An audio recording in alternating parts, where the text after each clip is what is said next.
Each year, Microsoft Research hosts hundreds of influential speakers from around the world, including leading scientists, renowned experts in technology, book authors, and leading academics, and makes videos of these lectures freely available.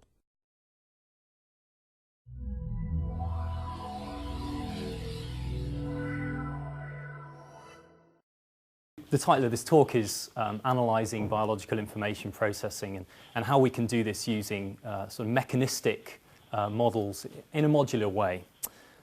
Okay, so just a bit of a background into cell biology. We can think of cells as like mini computers, really. They sort of run on a DNA code, and this DNA is a 4-letter alphabet. And largely, DNA encodes genes, and genes give rise to higher level functions of the cells. You can think of segments along the DNA as being sort of like instructions which enable those genes to eventually produce the proteins that carry out the work within the cell. So, for instance, there's a start site that enables the polymerase to bind and make a copy of this DNA into so-called RNA. And then the RNA can be read by the so-called ribosome and translate this into a protein. And as I said, it's the proteins that are really carrying out many of the tasks within the cell. Proteins are involved in regulating genes, so they can actually bind and physically to the DNA and either activate or inhibit the production of new proteins from that gene. They're also involved in synthesizing small molecules, which are smaller molecules than proteins that can carry other functions. They're also involved in maybe degrading other proteins. And some proteins actually embed themselves within the wall of the cell, enabling the transport of molecules out of the cell or into the cell.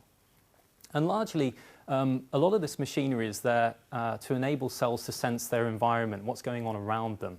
For instance, there could be other cells, and small molecules can be involved in actually signaling information between neighboring cells. They can also recognize the presence of pathogens, such as viruses, as indicated here. They can also sense environmental factors such as the availability of light or dark, or they can sense temperature gradients as well. So cells can do all these amazing things and process information coming from outside of them in order to optimize their fitness. So the things that really sort of motivate me from a sort of fundamental scientific point of view are the following. How do biological systems actually use this complex set of biochemistry to really make life-preserving decisions? So, being able to do all of this sensing really is what gives organisms a robustness to variability around themselves.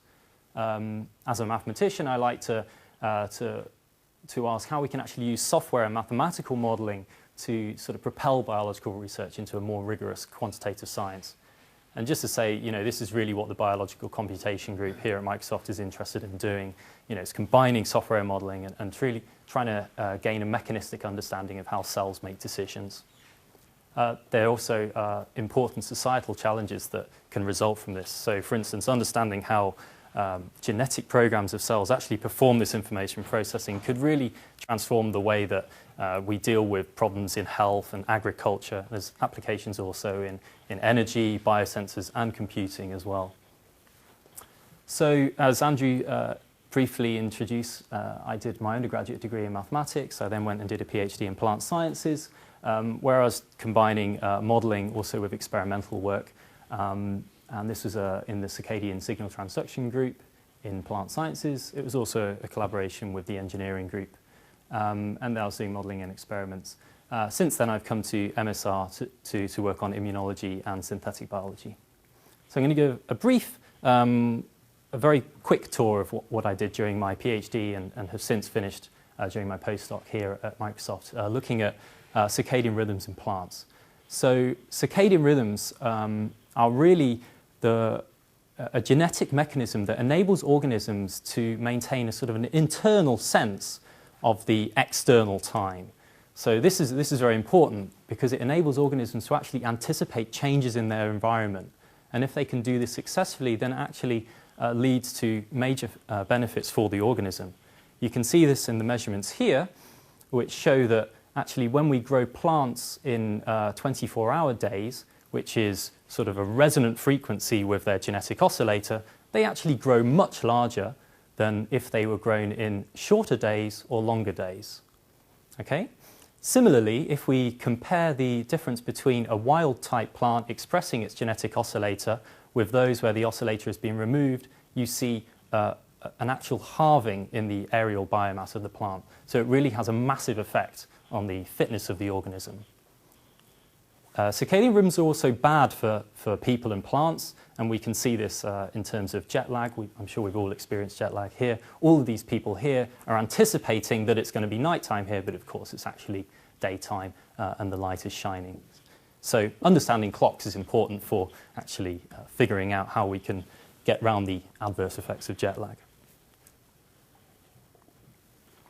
Okay, so it turns out that this whole field has received considerable attention from mathematical modelling, computational modelling, and modelling in this way has had great success in actually helping us to understand the genetic oscillator that underpins these rhythms that we see. And a series of mathematical models have actually gradually elucidated the genetic interactions of the components underpinning these oscillations. But the work that I was doing actually helped to show that in addition to there being a genetic oscillator, clocks can obviously sense their environment. They can incorporate information via signaling molecules such as calcium, which is an important signaling molecule. By incorporating this information, the oscillator can remain more fine-tuned of its environment. And that was the first demonstration of a non-genetic component of a circadian clock. The next piece of work that I did was to show that actually clocks are very good at adapting to seasons as well. And using modelling, we're really able to show mechanistically how this was going on. So what I'm showing you here is a model which shows how plants are adapting to seasonal changes in day length. So here we have long periods of light followed by short periods of dark, such as in the long days of summer. And then here we have short days and long nights, as you would see in winter. And basically, using modelling, we're able to show that this sort of behaviour results from the fact that you have to have two different signals, one coming from the clock, but also signals coming from the availability of light and dark. What's actually happening here physiologically? What's actually being dealing? What's actually in the plant? So what's happening is the genetic oscillator is giving, for example, a sort of an average reference to the time of day each day, but then light is changing the kind of the waveform of this oscillation. For example, to say if the days are longer, then it can actually help to activate the process for longer, and therefore the phase of the oscillation will be shifted. Okay, so you get a signal from the clock, and then you get different duration signals from light, and this is actually going to shift the waveform across. This is for synthetic activity that's been regulated. Is it light and dark reaction? Well, it's all the physiology. Yeah. So the key point here is that we applied these models to every circadian regulated gene and showed that it was a general principle across gene regulation. It sounds like you're saying that the availability of actual light makes the genetic oscillator sort of lock onto the right phase, right? But then why not do without genetic oscillator altogether? Just make do with the light that's available. Yeah, that's a good It question. seems simpler, right? Should evolve better at all. Yeah, I mean, really the idea here is that the genetic oscillator is giving you the ability to anticipate those changes. So if you only respond to light, then you can imagine the lights come on and we say, right, we're going to start photosynthesizing now. But of course, it could take you sort of 2 hours to prepare for that event. So if you say, right, in 2 hours' time, I know the lights are going to come on, then you can prepare your physiology, you can start expressing all those proteins that are going to enable you to take advantage of the light. So that's really the general idea. Moving on, the last piece of work I'm going to report on in this field is how we showed how circadian clocks also incorporate metabolic information. And we did this by looking at plants that were treated with sucrose. Sucrose is really important in plants. It's a primary energy store. And it turns out that by integrating information from metabolism, these plants have attained some kind of fitness benefit. And we did this by measuring plants treated with sucrose. It turns out in the dark, sucrose sustains circadian oscillations. We then used some modelling to make a prediction about how that signal was actually perceived by the genetic oscillator, and then we tested those predictions by removing that gene and showing that the oscillator was now insensitive to sucrose. This is in the mutant, and this is in the wild type, and you can see the oscillations have been removed. Okay, so leaving circadian rhythms behind, I'm now going to talk about the work that I started after I came to MSR to do my postdoc, and it's looking at the area of immunology, which is really, it's a fascinating set of mechanisms that are actually enabling us day by day to actually remain protected against the various pathogens that are out there. And it's really a classic example of biology doing information processing. For instance, there's lots of different possible pathogens that might be out there, and it has to be able to integrate the information, compare it with what's safe, and to make a good decision about whether to attack what it sees or not. Understanding the immune system is clearly vital for the world. For example, if the immune system is deficient, then we might end up getting diseases resulting from viruses such as diphtheria and polio. But our understanding has helped us to develop the vaccines that can actually eradicate those diseases from the population. Of course, the story becomes worse when we consider viruses for which we have no treatment, no vaccines such as HIV, and here we see that millions of people every year are dying. So to understand this, we really need to address the following questions. How does the immune system clear viral infections? Why does it fail? And how can we actually intervene? I don't need to tell you that the pharmaceutical industry is a billion-dollar business, but it's struggling currently. Every new treatment that comes along is costing progressively more money.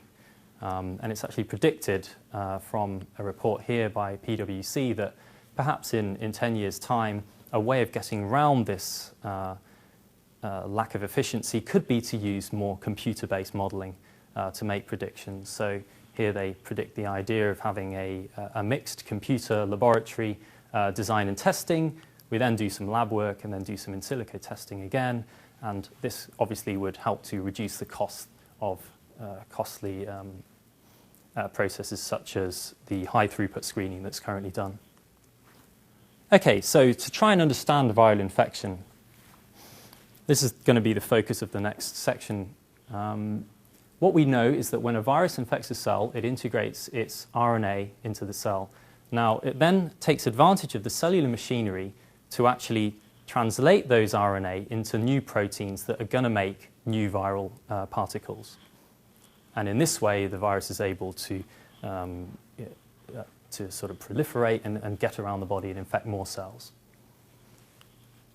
We actually have a mechanism that can recognize this process.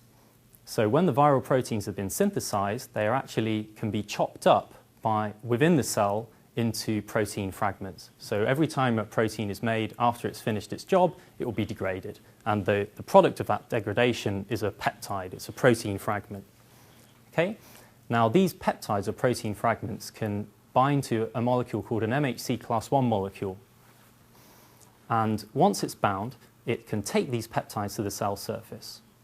And when they're at the cell surface, they can signal to T cells, which are like the sentries of the immune system. These are white blood cells. So really, MHC class I is essentially giving an idea about what's inside the cell by taking the degradation products to the surface. So it's a complicated process because within this cell here, there are peptides that derive from the virus that's infected the cell.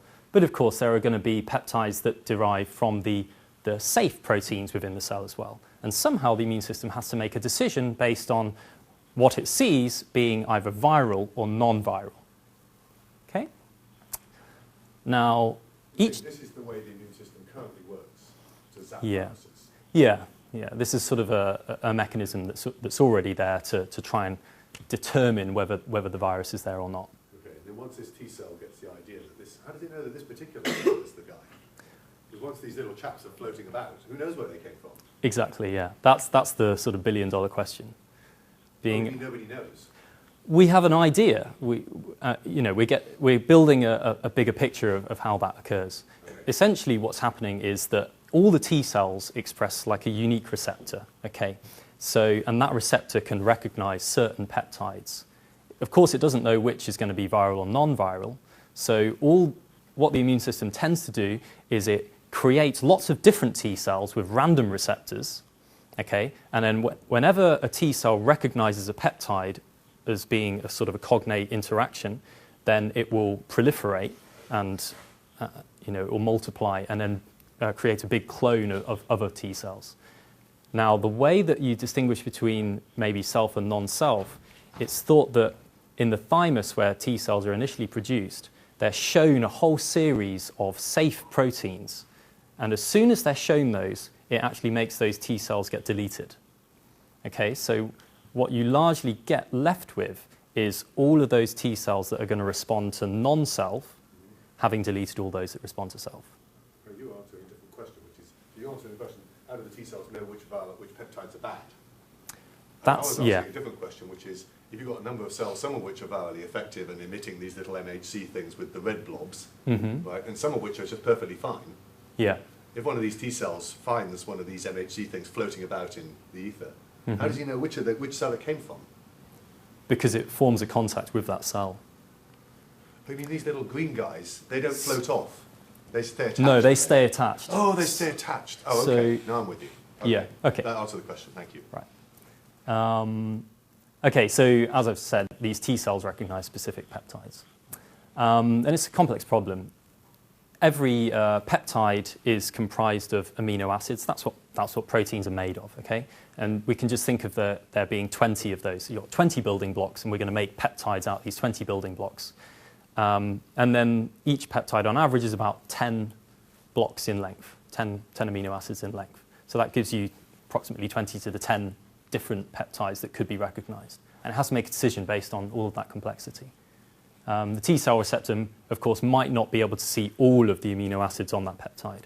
So that could cut down slightly on the diversity, but nevertheless, it's an enormous number. So one of the things that MHC class 1 is attempting to do here is it's going to try and just take a sample of what's inside of the cell. And the sample that it takes needs to be the best sample in order to trigger a downstream response. And so the way it does this is it selects peptide with which it forms a stable bond. Okay? So if it can form a stable bond with a peptide, then it will remain bound at the surface for longer, and thus it will be more likely to trigger an immune response. So it essentially filters out all of those peptides that are essentially going to be useless. They could contain useful information, but of course, there's this sort of trade-off, right? Do you present everything, but then lose loads at the cell surface, or do you present just the ones that are going to stay bound for long enough and then give a strong signal at the surface that can be read for a long enough length of time? So the question really is, how does MHC do this? Well, it seems as though it's selecting based on the off rate of the peptide, so the rate at which the peptide unbinds from the MHC1 molecule. And it turns out, and this is something that is really not understood too well, that actually, in terms of the downstream immune response from the T cells, really only a very few number of these peptides actually become immunologically significant. So the immune system focuses in on just a few of these peptides. And actually, this graph shows the virus LCMV and the T cell response. This is just 20 peptides out of the enormous possible space from a virus. And that comprises 80% of the whole immune response. And this is something that mechanistically is really not understood at the moment. And so this is sort of one of the fundamental scientific problems that we're really aiming at answering by doing this research. If we can understand the process of the MHC presenting the peptides, if we can understand then the T cell response to those, then hopefully we can uncover the true sort of mechanistic understanding that gives rise to this immunodominant behavior. So I got confused. How many peptides does, for example, that virus have? It won't have the full range. So this virus expresses, I think, 3 proteins, and each protein is around 1,000 to 2,000 amino acids in length. And so you can imagine the number of 10 amino acid peptides is going to be about 1,000 of those per protein. So we're looking at maybe 3,000 different potential peptides of length 10. And then, of course, there's another 3,000 of length 9, of length 11. And that's the sort of range we're looking at. So it's around 10,000. But nevertheless, 3 is still enough that a good, whatever, the good stuff, the non-viral things, not going to produce those 3 as their top 3. Because that would be bad, right? That would be very bad. Because then good stuff would produce the same signature. There's always going to be a possibility of overlap, right? And a good virus will want to try and overlap its proteins with what the host is doing. But of course, the way... Okay, so this is going into a slight... That's what I do, right? This is really what... I'm going to come back to this actually in a little while, but I'll go into it now. So MHC molecules, it's actually the most diverse protein in the human body, the MHC molecule. So each of us carries 6 different types, okay? And each of those types is going to bind a different set of peptides, okay? So we have enormous genetic diversity across the population, which enables us to bind to lots of different peptides. And so the virus, although it might come up with a strategy to try and mimic your proteins with respect to your MHC molecules, it's very unlikely that it's going to be able to do that with respect to the ones that my MHC molecules are going to recognize, okay? If you just think in terms of those top 3, of course, because it's not going to just be made of human proteins. I see. So you're saying that the top 3 will differ from person to person? Yes. Wow. Cool. Okay. Different hashing function. Okay, so the general goal is to address a problem such as this, is to build a model that really integrates the various factors in this process. And so I kind of mapped it out in a modular way, at the heart of which is the MHC class 1 recognition of peptides and presenting those at the cell surface here. But there are processes upstream. For example, peptides first have to bind to a molecule called TAP to even enter the compartment where it can bind to MHC. This is dependent on the sequence of the peptide. There's also the proteasome, which takes the proteins and chops them up into peptides. This is also sequence dependent. At the cell surface, the T cell receptor recognizes the peptide MHC complex, and this will then have an effect on the population of those T cells. And so thus far, we have been focusing on looking at the MHC class 1 system because currently, well, prior to starting this work, there was not a single model that actually described how these peptides are taken to the cell surface, and therefore no quantification of the process. Andrew? Can you just, if this is a sort of full representation, this diagram, Mm. can you just make a comment on, what the semantics of an arrow is? Yeah, so these basically represent inputs and outputs in this context. So the species being the inputs, the blue boxes are going to be models, and so when a protein input goes into a model, we get a different output, which is a different set of species. That's essentially what's going on. I've also used an inhibition arrow here to indicate the fact that this has a negative impact on the population of cells. So this is the effect of a T cell actually killing an infected cell. So the blue thing is a reaction, some chemical reaction, and A set of chemical reactions, if you like. By the environment. Yeah. To make that's what you mean by a model. So Yes. sort of A model is a set in of the chemical environment reactions. that make that reaction happen. Yeah. Okay, so I'm going to show you the work that we've done to model this process. And we really tried to model this process in as much mechanistic detail as is necessary to reproduce the key behaviours of the system. And it essentially revolves around the fact that MHC is preferentially presenting peptides of high affinity. Okay? And this is just an overlay of some data measuring this in action. So these are peptides with different affinity going along this axis, and as you can see, they are producing more signal from the experiment. The blue line is the wild type, and actually what I'm also comparing is red symbols, which are corresponding peptides, but in a genetic mutant where one of the key molecules in the system is being removed, and that molecule is called tapsin. And as you can see, the removal of tapsin actually changes MHC's ability to preferentially select these high affinity complexes, and the rate and the extent to which it does this varies with this affinity here. So you see there's a small difference here, but as the affinity gets larger, we get a larger and larger accentuation of that signal. Okay? And what I'm going to show you is how our model has been able to explain how tapsin is able to do this. Okay, so the model looks as follows.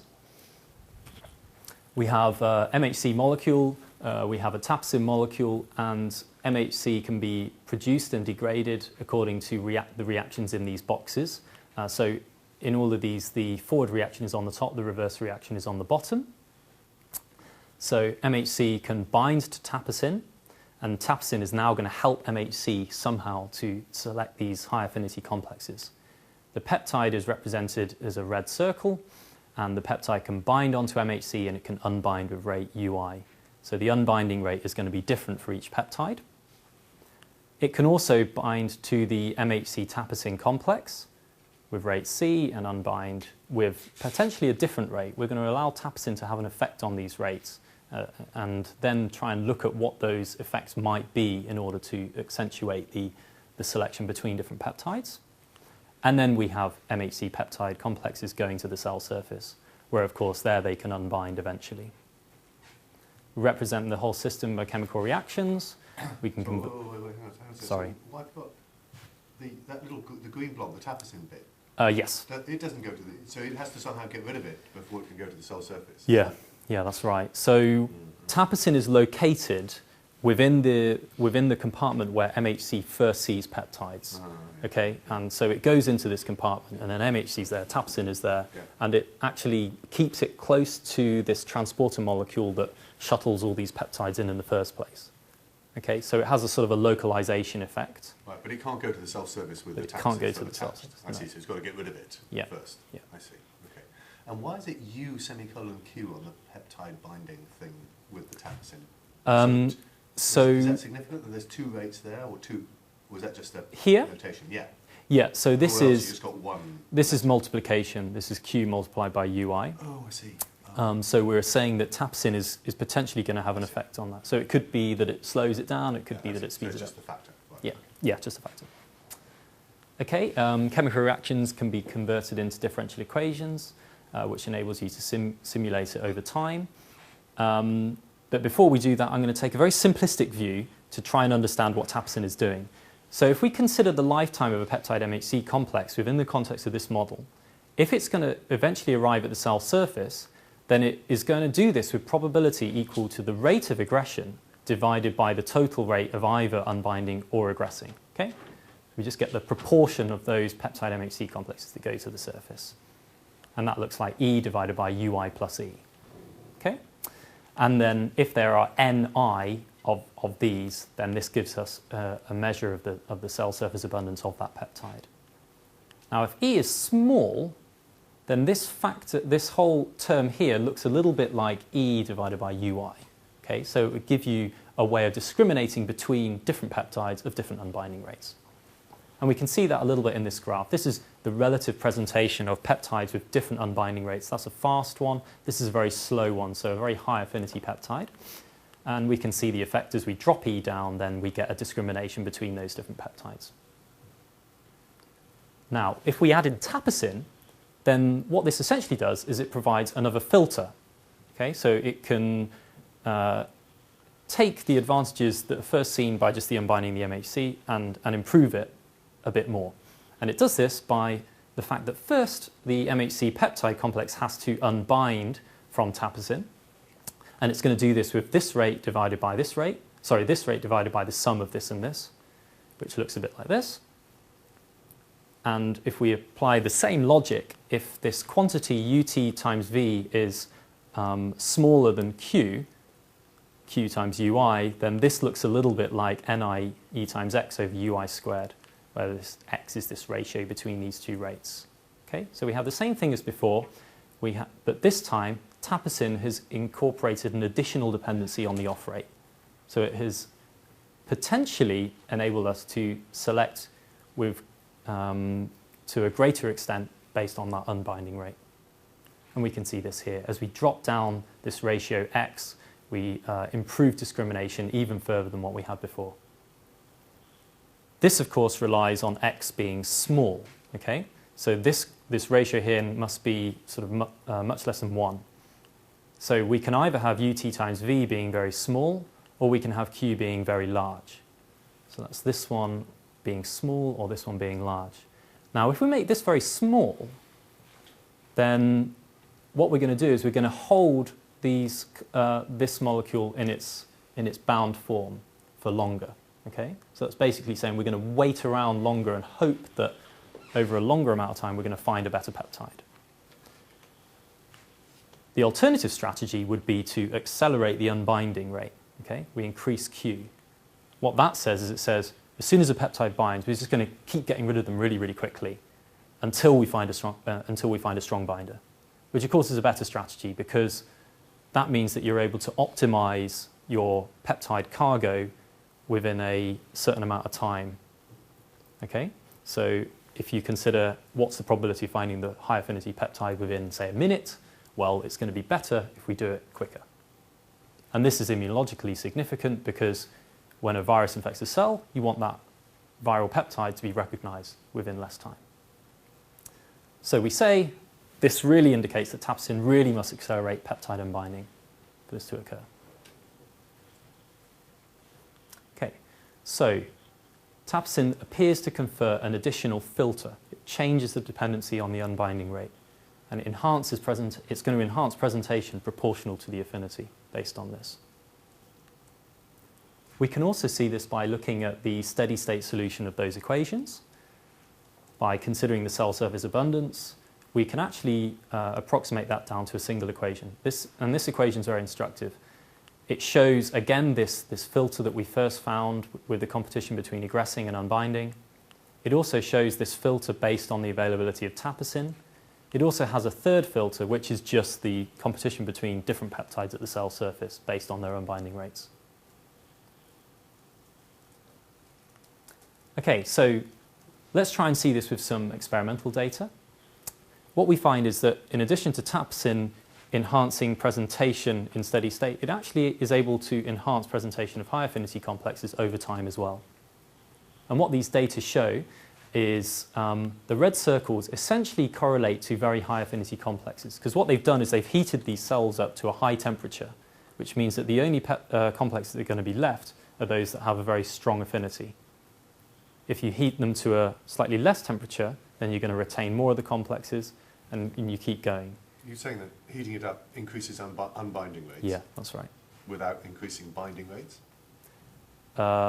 Largely so, because if you start with everything that's bound, then it's going to make a greater proportion of that unbound. So somehow it differentially accelerates unbinding. The other thing that temperature does is it makes the proteins actually sort of break up as well, so it makes them kind of ineffectual after that. Okay. So what you see here in the wild-type cells, in the presence of tapicin, the quantity of high affinity complexes actually increases over time relative to the total, which is in the blue here. We remove tapicin and the story completely changes. The number of high affinity complexes remains very low over the course of the experiment. And this is for a specific MHC class 1 molecule called B4402. And as we discussed earlier, there are actually many different MHC class 1 molecules. And that gives us, well, it makes it difficult to study, but of course it means that we can actually collect more data. And that's what we've done. We take a different MHC class 1 molecule called B2705, and it actually turns out that the extent to which it depends on tapicin has actually changed.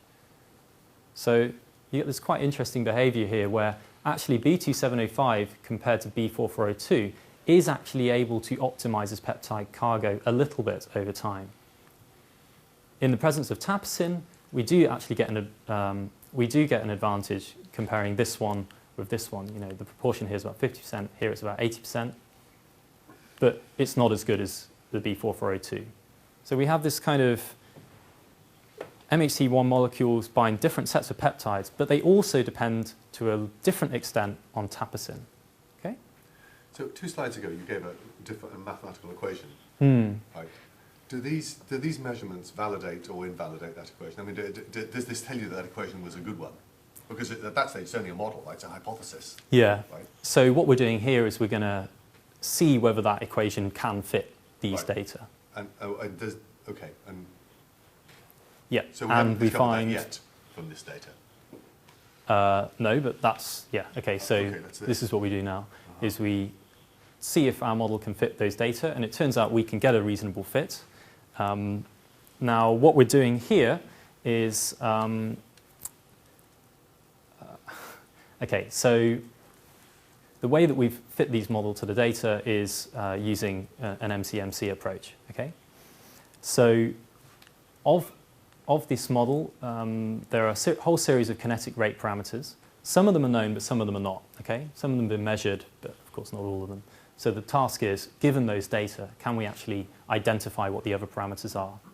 And can we do that in a way that is able to not only describe the data in the absence and presence of tapicin, but also the difference between these MHC alleles? So that was the goal. So we're doing parameter inference from limited data. Essentially boils down to trying to maximize the deviation between the measured data and model simulated. And so we did this using MCMC. We've actually been using the Filsback tool, which is produced in the ecology group. The second part of it is that we need to do some kind of model selection. So we want a model that captures the behavior of these different MHC alleles. And the way we do this is we're actually going to allow some of the parameters to be allele specific. Okay? So depending on can we actually find a parameter that when we enable it to vary across those alleles, can we get it to fit those data in an optimal way? So we're using MCMC to maximize the probability of observing those data, given those parameters, and given a specific model hypothesis, which is saying that a particular parameter is allele specific. And we do this by appealing to the Bayesian information criterion. And so what that looks like is as follows. This is the model, remember. We first compare everything to the null hypothesis, which is that none of the parameters are allele specific. Okay? And we obviously get not a very good fit to the data because the data have already shown us that that's a poor hypothesis. This is what we get when we just vary one parameter at a time. So we're just going to vary the parameters along here, which is in the absence of tapicin, because we definitely know that in the absence of tapicin there is variability. So we should at least have one parameter from here. And then we also compare 2 parameter changes. So now we can have one from here and then maybe one from the rest of the system. The result from the analysis clearly shows that the smallest BIC score, and a small BIC score correlates to a good model. We find that in all cases of 1 parameter and 2 parameter variations, the parameter B is always contained. And the parameter B is right here. It's the on rate of MHC binding peptide. So this actually suggests that it's the intrinsic ability of an MHC molecule to bind peptide without tapicin there that actually defines its tapicin dependency. And the way... Can you just explain how the horizontal axis works a bit? You've got a list of parameters. Yeah. What does it mean when you have the histogram bar associated with one parameter? Okay, so histogram bar is the BIC score, and the BIC incorporates 2 terms. One's a penalty term for the deviation from the data, and the other one is a penalty term to say if we have more parameters, then that's going to associate a penalty. So it's trying to find sort of a compromise between adding more parameters and therefore being able to describe more complexity, but offsetting that against the deviation from those data. I understand the vertical axis is to do with goodness of fit. Yeah. I still don't understand what it means when you have a bar for one parameter. What are you doing with that one parameter?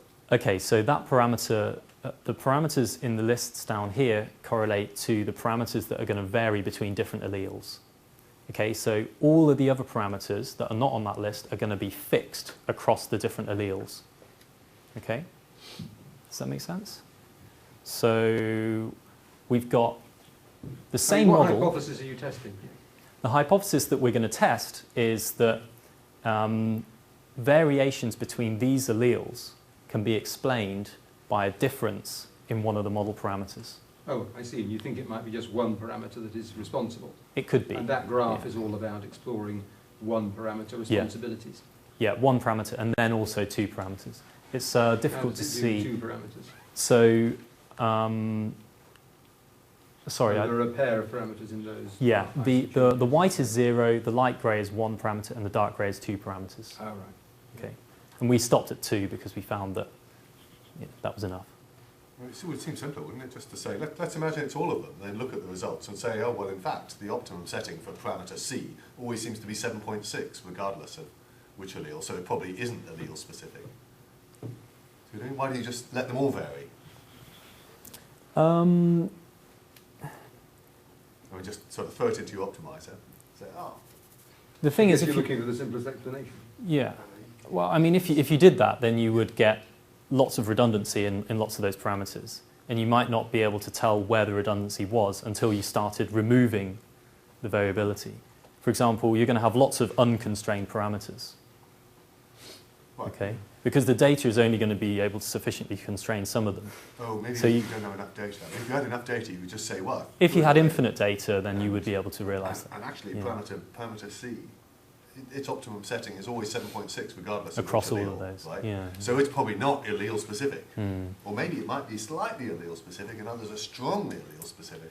Indeed, but of course what you really get is each parameter is going to have like a probability distribution associated with it, and if you don't have enough data, then that distribution is really going to be... doing a compromise here based on the fact you don't have enough data to do the full bang-on job. Yeah, okay. Fair enough. So your BIC, is it what? This is related to a Cartier's information criteria? Yeah. And so it's essentially just a linear combination of a penalty term with a kind of residual information. That's right, yeah. Okay. Did you need strong prior information to constrain the parameter values that you're inferring? Or? I mean, okay, so on some parameters we had a reasonable idea about the sort of range that they would be in, and so we just put those in as priors, but throughout this we only use uniform priors. So we're just setting bounds on them and then saying, search over that range. Mm-hmm. And if it seemed to go beyond the range of that prior, then I would redo the analysis by just expanding the range. Mm-hmm. So the answer to your question is no. How many of the parameters did have some strong prior information? Could you put strong prior? The unbinding rates were... I mean, none of them really required strong priors, I wouldn't say. I mean, there was some uncertainty associated with many of the parameters, but I mean, I didn't really explore using anything clever about priors to really constrain that. I mean, where we had prior information, I incorporated it as priors, but we didn't, I didn't. It'd be interesting to see if, with incorporating strong prior information, and you inferred all of the parameters, whether, given limited data, whether you would get the same score. Okay, so how long have I got left? We started at 3 past. 3 past, okay, sure. Okay, so in summary so far, we've really constructed the first model that actually quantifies this MHC class 1 pathway, and that's enabled us to analyse competition between multiple peptides. We found that tapsin enhances the cell surface abundance, and it seems to be doing this by accelerating the peptide off rate. And we do this, we analyse this very carefully, but we also appeal to a kind of a logical explanation based on the speed of response to a viral infection. We found that the tapsin effect differs between MHC alleles, and our model has been able to explain and really quantify how this is happening. So, thus far we've described the model that takes in peptides as an input and produces a prediction of the cell surface abundance. If we're going to simulate viral infection, however, then we also need to consider the proteins that are actually expressed by viruses and maybe compare those against the proteins expressed by the host. To actually perform a complete simulation of this, then we can simulate a full infected cell by also incorporating models of the processes upstream, and that's really a first step towards achieving the full goal of an immune response to viruses. And we've done that very preliminarily, but just to give you I'm going to show you a quick video. And this simulation actually shows what happens when you really roll the model out over an entire set of viral proteins and then compete those against a host protein for a specific MHC allele. Don't know where my mouse cursor has gone. There it is. Okay, so what we're looking at here is a bunch of different host peptides in black here, and the MHC system is sorting them out. It's saying these are the strong affinity or the low unbinding rate peptides. And as you can see, we get the appearance of specific peptides that are of high affinity really being very abundant at the cell surface.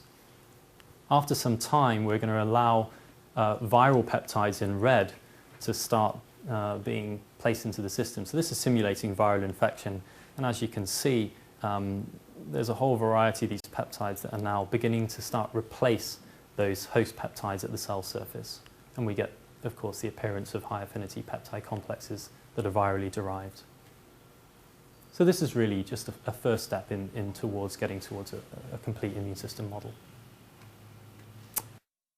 So this is what the complete model will eventually look like.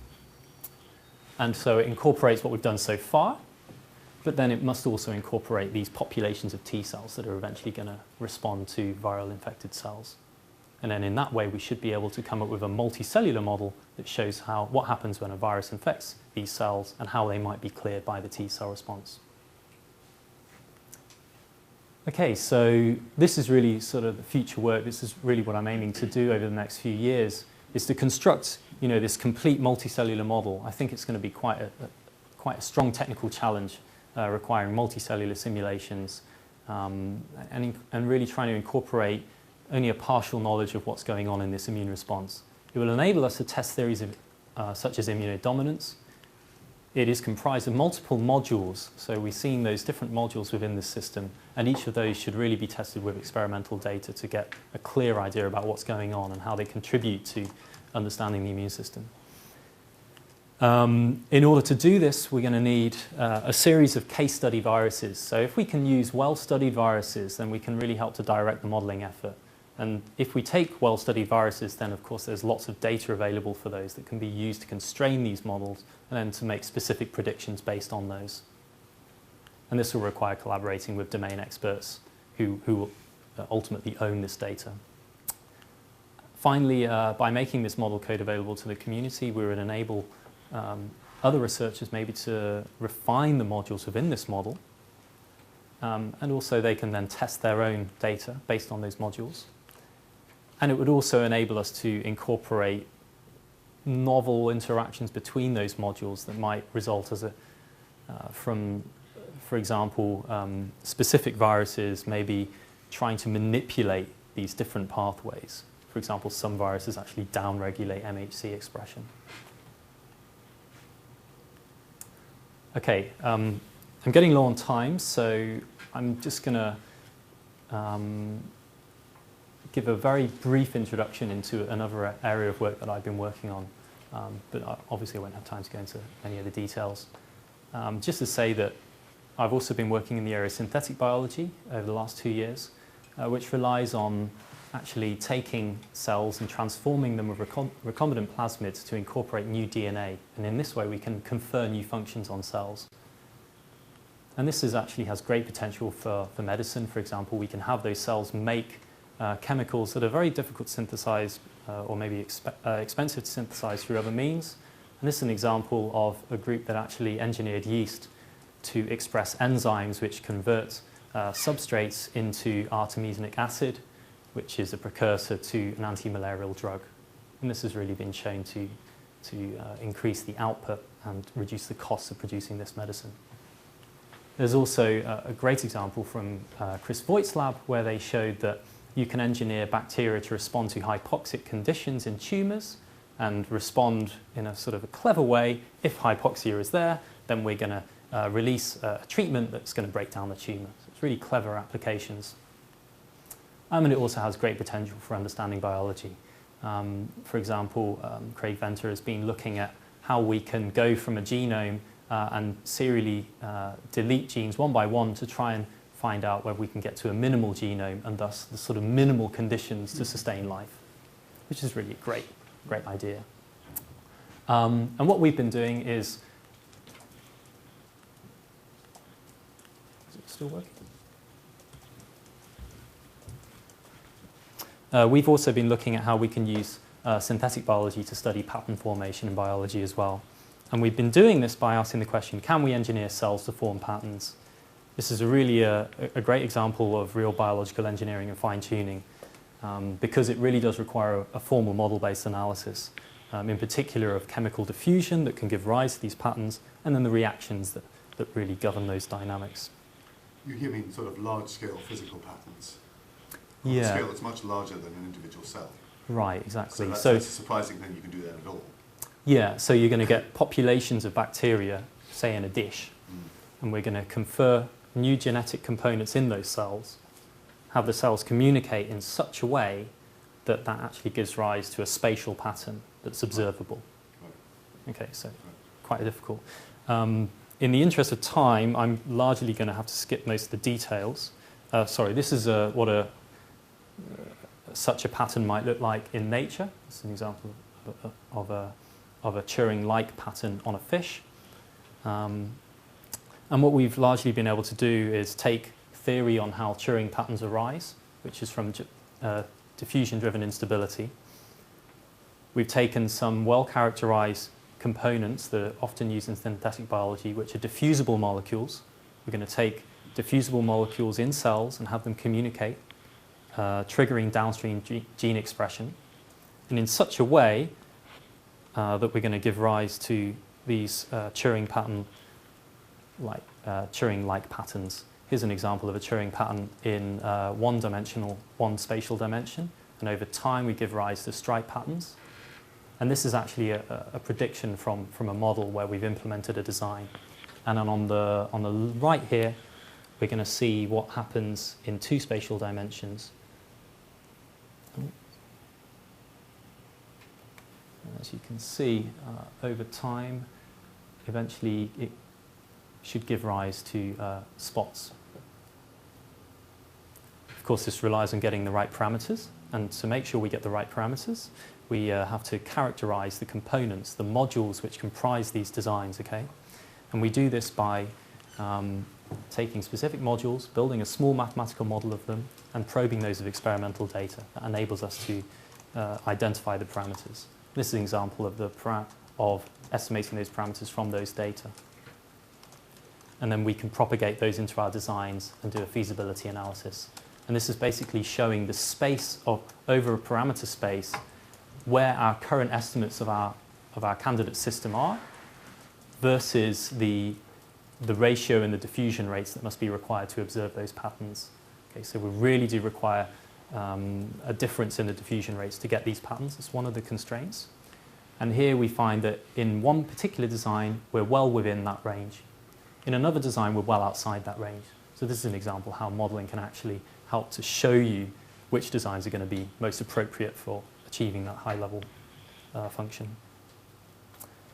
So in summary, although I've not shown all the details, model-based computer-aided design has been used to engineer populations of bacteria that form spatial patterns.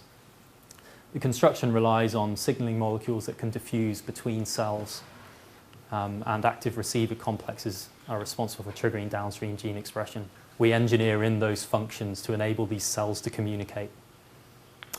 By characterizing in a modular way, we can obtain a feasibility analysis, and the parameter estimation is very efficient when we do this. And also analysing this feasible domain actually suggests how we might modify those designs. You've got good simulations here. Have you done this in Petri dishes too? We've not managed to get it to work yet, but that'd be cool. Like you could say it should come out in spots. And absolutely, that's the goal. Stick the right DNA in it. You haven't quite got that far yet. Not quite. Okay. And is that because it's difficult to actually write the DNA into the cells that expresses your parameters, or is it because you just haven't got the right parameters yet? Which is the hard part? There are a number of technical barriers that prevent us from doing it. thus far we've characterized some of the modules involved in the system, but there's modules that we so far haven't got a real accurate characterization of. And of course, thus far we've just used estimates from the literature, but whenever you do these designs, you really have to make sure that every component you put in is really well specified and characterized. There's also problems such as interference of the components with the host, so you have to make sure that whatever you put in isn't going to interfere with any of the existing machinery, because then obviously that would affect the dynamics and the predictions. Yeah, exactly. So there's technical issues as well. But on the modelling side, it looks quite compelling, and we're getting closer. So it's a bit of a way off, is what you're saying. Yeah, I'm hoping that by next year we'll have done it, because next year is the 100th anniversary of Turing's birth, so that would be really great timing. I mean, I think it's not all doom and gloom. We have got some of these devices actually working in cells, and actually the matching between experiments and modeling is pretty good. So it's just the final system now that needs to come together. Mm-hmm. There are examples in the literature where people have done pretty cool things actually in terms of conferring these cells with additional functions. Like they've managed to show sort of some travelling wave patterns in populations of bacteria, and you can see a nice video of this, and you can see them fluorescing on and off with a particular period. But they're not doing those in petri dishes, so slightly different experimental constraints, which makes it easier. But if only we had our own wet lab, you'd have had it done by lunchtime. If only, Andrew. And it would be lunch. So I'll just conclude by saying that modelling really helps us to understand the mechanistic properties of biological systems. I hope I've sort of convinced you of that by analysing a particular model of an immune system process. And modularity is really essential to understanding these systems and being able to build realistic models of them. It aids parameterization of naturally occurring systems. It also aids design of these synthetic circuits. And I should really acknowledge many of the people that have been involved in this work, particularly Andrew for advising me over the last couple of years, but also our experimental collaborators in Southampton and at the Hasselhoff lab in Cambridge as well. And I'll take any questions that you have. So we find quite a number of questions actually. Maybe if we just one or two quick ones.